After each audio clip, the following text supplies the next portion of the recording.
Friends, நாங்கள் Trichy government ஐடியில் படிக்கிறோம். இந்த மாதிரி நிறையா ஃப்ரேமை நீங்கள் பார்த்துருப்பீங்க. இதில் விங் நெட்டு தான் ஃபஸ்ட்டு எடுத்தோடனே போகும்.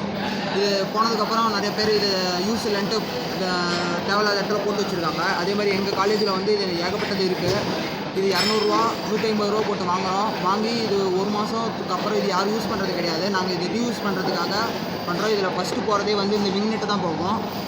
இந்த விங் நெட்டில் வந்து ஃபஸ்ட்டு பிளேடு மாட்டி டைட் பண்ணக்குள்ளே ஸ்லிப் ஆகி த்ரெட்டு போயிடும். அதுக்கப்புறம் நூல் சுற்றி அதுக்கப்புறம் வாஷர் போட்டு அந்த மாதிரி யூஸ் பண்ணியிருக்கோம். அதுக்கப்புறம் ஃபுல்லாக த்ரெட்டு போனதுக்கப்புறம் இது யாரும் யூஸ் பண்ணுறது கிடையாது. புது ஃப்ரேம் தான் எல்லாம் வாங்குறீங்க. அதனால் இது ஒரு சின்ன ட்ரிக்ஸ் இருக்குது, சொல்கிறேன் பாருங்கள். இப்போ இதோட சைஸ் பார்த்தீங்கன்னா 5/16. 5/16னா இதுவும் 5/16 தான் த்ரெட்டு இருக்கும். இது ரெண்டுத்துலேயுமே தான் ஃபஸ்ட்டு த்ரெட்டு போகும். அதனால் இது யாரும் வாங்குறது கிடையாது. இது நம்ம இருக்கிறதுலே வந்து இதோட சைஸ் சின்னது பண்ணிங்கன்னா 1/4 சைஸுக்கு த்ரெட்டு போடலாம். 1/4 சைஸுக்கு த்ரெட்டு போடணுன்னா இது வந்து டயா வந்து 5.9 இருக்கணும். இப்போ ஆல்ரெடி வந்து இது 5/16 டை போட்டிருக்காங்க. இப்போ அதை பார்க்கலாம்.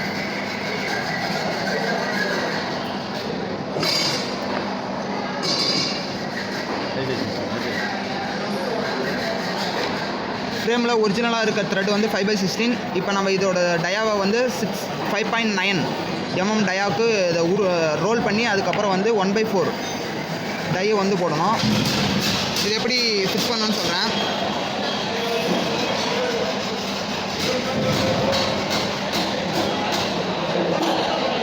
இதில் ஒரு ஸ்லாட் இருக்குது. இதில் இந்த டேப்பர் இருக்குது. இந்த எழுத்து மேலே இருக்கிற மாதிரி இப்படி பார்த்தீங்கன்னா இந்த த்ரெட்டு வந்து டேப்பராக இருக்கும். இந்த டேப்பராக இருக்கிறது வந்து இதில் அடிப்பக்கத்தில் இருக்க மாதிரி வச்சு ஃபிக்ஸ் பண்ணிக்கணும். இந்த ஸ்க்ரூ வந்து கரெக்டாக அந்த டேப்பரில் போய் உட்கார மாதிரி டைட் பண்ணணும். ஃபஸ்ட்டு த்ரெட்டு போடக்குள்ளே வந்து ஃபுல் டைட் வச்சு போடணும். இந்த ரெண்டு இது வந்து இது ட்விஸ்ட் ஆகாத வெளியே வராத இருக்கிறதுக்காக இது ஒரு சப்போர்ட்டட் ஸ்க்ரூ தான். நாங்கள் எப்படி டை ஃபிட் போகிறோன்னு பாருங்கள்.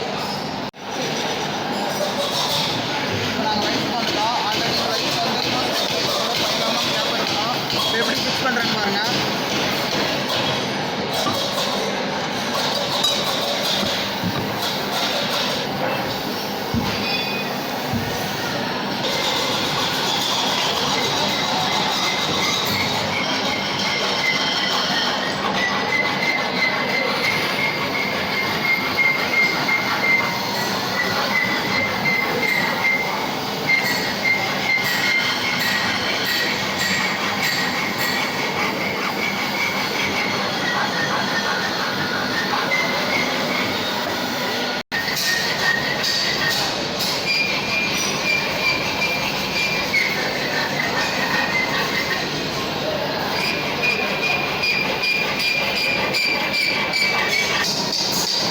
இப்போ பார்த்தீங்கன்னா இது டயா எவ்வளோ இருக்குன்னு பாருங்கள்.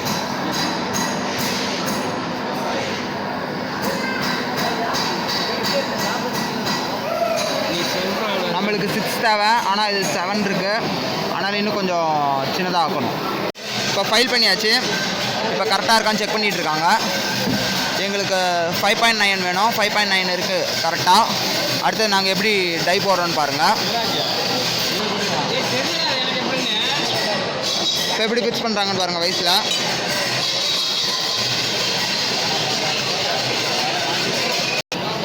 கரெக்டாக 90 டிகிரி இருக்கான ட்ரை ஸ்கொயர் வச்சு பார்க்குறோம்.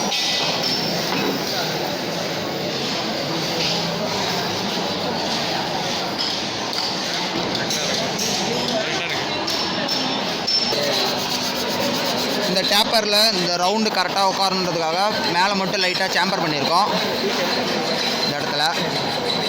அப்புறம் தான் இது போய் இப்படி வச்சா கரெக்டாக சீட்டிங் ஆகும்.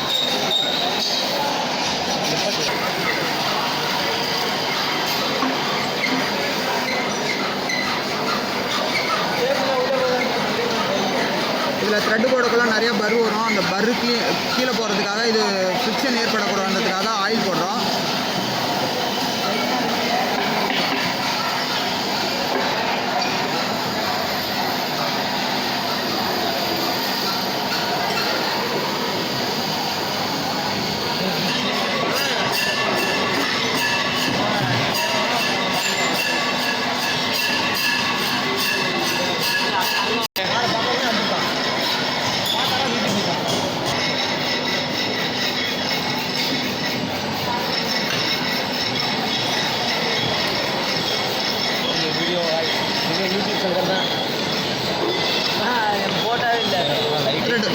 ஃபஸ்ட்டு த்ரெட்டு போட்டோம், அடுத்தது செகண்ட் த்ரெட்டு. ஒரு வாட்டி போடா லைக், ரெண்டாவது போட்டா லைக் கேன்சல் ஆகிடுறா. ரெண்டுத்தையும் சின்ன ஸ்க்ரூ ரெண்டுத்தையும் ஃபஸ்ட்டு லூஸ் பண்ணிக்கணும். பெரிய ஸ்க்ரூவை ஃபஸ்ட்டு டைட் வச்சு போட்டோம், அடுத்தது கொஞ்சம் லூஸ் பண்ணிக்கிட்டு இது ரெண்டுத்தையும் டைட் வைக்கணும்.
ரெண்டு போட்டாச்சு.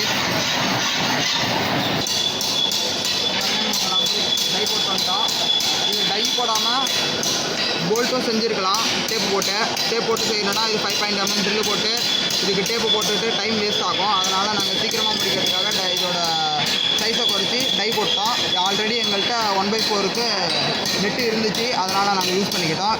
இப்போ நாங்கள் இதை ஃபிக்ஸ் பண்ணி காமிக்கிறோம் பாருங்கள்.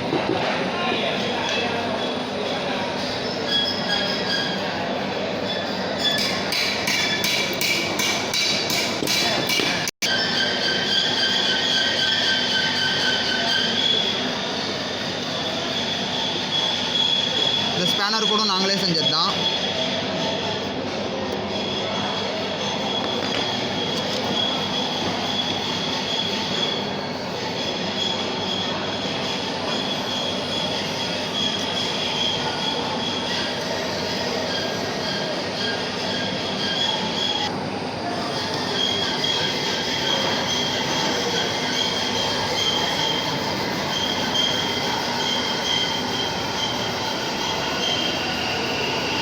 டைட் ஆகிடுச்சான்ட்டு பிளேடோட டென்ஷனை இப்படி கையில் தட்டி டெஸ்ட் பண்ணுவோம். அதான் நினைக்கல ஏன் இவ்வளோ லென்த்து த்ரெட்டு போட்டிருக்கீங்கன்னு நீங்கள் கேட்கலாம். இது த்ரெட்டு மழுங்க நம்ம வாசர் போட்டு இந்த கடைசி த்ரெட் வரைக்கும் நம்ம இதை யூஸ் பண்ணிக்கலாம், அதுக்காக தான் போட்டிருக்கோம். இதே மாதிரி